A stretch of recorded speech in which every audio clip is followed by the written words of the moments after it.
নমস্কার সবাইকে, আপনারা দেখছেন স্মার্ট নলেজ ইউটিউব চ্যানেল। তো বন্ধুরা, একটা গুরুত্বপূর্ণ আপডেট এসএসসি সিডি। তো আশা করি আমরা জানি এসএসসি সিডি অলরেডি এক্সামিনেশন হয়ে গেছে। তো রেজাল্টের অপেক্ষায় বর্তমানে আমরা রয়েছি সকলেই। রেজাল্ট কবে প্রকাশিত হবে এবং কবে আমরা দেখতে পাবো নিজের রেজাল্ট আমরা পাস করেছি কিনা। তো এই হচ্ছে ব্যাপার, রেজাল্টের অপেক্ষায় আমরা সবাই রয়েছি।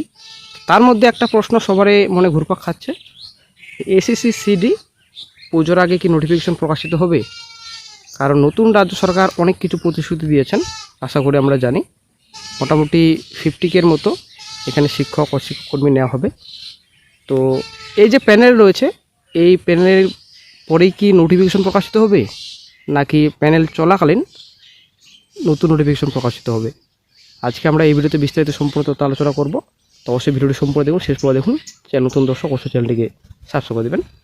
তোমাদের অনেকের প্রশ্ন, পুজোর আগে নোটিফিকেশন প্রকাশিত হবে নাকি পুজোর পরে নোটিফিকেশন প্রকাশিত হবে?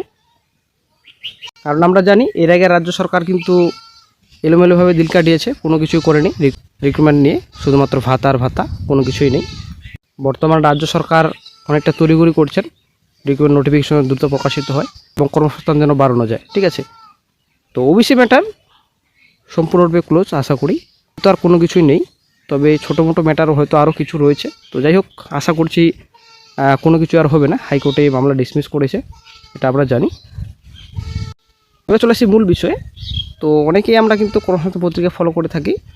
তো যারা কর্মসংস্থান পত্রিকা ফলো করেননি অবশ্যই আপনারা ফলো করবেন। প্রত্যেক সপ্তাহে কর্মসংস্থান পত্রিকার জিজ্ঞাসা পেজে এই ধরনের কিন্তু আপডেট দেওয়া হয়ে থাকে।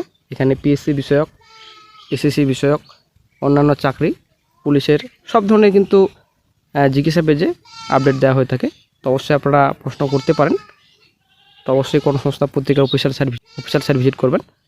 তো 25শে জুলাই আপনারা অনেক শিখতে পাচ্ছেন। 25শে জুলাই কর্মসংস্থান পত্রিকার জিজ্ঞাসা পেজে সিডি বিষয়ে একটা গুরুত্বপূর্ণ আপডেট দিয়েছেন কর্মসংস্থান পত্রিকা। এখানে বলা হয়েছে, আপনি দেখতে পাচ্ছেন, স্কুল সার্ভিস কমিশনের মাধ্যমে গ্রুপ সি ও গ্রুপ ডি পদে নতুন বিজ্ঞপ্তি এবছর বেরোবে কি, একজন জিজ্ঞাসা করেছেন ব্যান্ডেল থেকে। তো তার উত্তরে কর্মসংস্থান পত্রিকা দিয়েছেন, রাজ্য সরকারের প্রতিশ্রুতি অনুযায়ী বিজ্ঞপ্তি বেরোনোর কথা আছে, তবে এই দুই পদে পুজোর আগে বিজ্ঞপ্তি বেরোনোর সম্ভাবনা কম। ঠিক আছে, তো পুজোর আগে বিজ্ঞপ্তি বেরোনোর সম্ভাবনা কম কেন বলা হচ্ছে আশা করি আমরা জানি। অনগোয়িং প্রসেস তো অলরেডি রয়েছে। ঠিক আছে, এই যে রিক্রুটমেন্ট নোটিফিকেশন প্রকাশিত হয়েছিল, এক্সামিনেশন হয়েছে, তার রেজাল্ট কিন্তু এখন আমরা পাইনি। তো রেজাল্ট যেহেতু পাইনি, অনেক প্রসেস আরও বাকি রয়েছে, ইন্টারভিউ রয়েছে। ঠিক আছে, তারপর মেরিট লিস্ট প্রকাশিত হবে। সে মতো এবছর প্রকাশিত হবে কিনা নোটিফিকেশন, সেটাই হচ্ছে ব্যাপার। ঠিক আছে, তো এই হিসেবে কিন্তু কর্মসংস্থান পত্রিকা এখানে বলেছেন যে পুজোর আগে নোটিফিকেশন প্রকাশিত হবে কিনা, সেটাই হচ্ছে ব্যাপার। ঠিক আছে, মানে বিজ্ঞপ্তি বেরোনোর সম্ভাবনা খুবই কম। অ্যাকচুয়ালি এই বছর বেরোবে কিনা এটাই হচ্ছে ব্যাপার। তো এখন এই যে প্রসেস রয়েছে, অনগোয়িং প্রসেস সিডি, এই প্রসেস কত দূর পর্যন্ত এগোয়, রেজাল্ট কবে, এদিকে ফাইনাল প্রসেস কবে শেষ হয়, সেটাই কিন্তু এখন দেখার।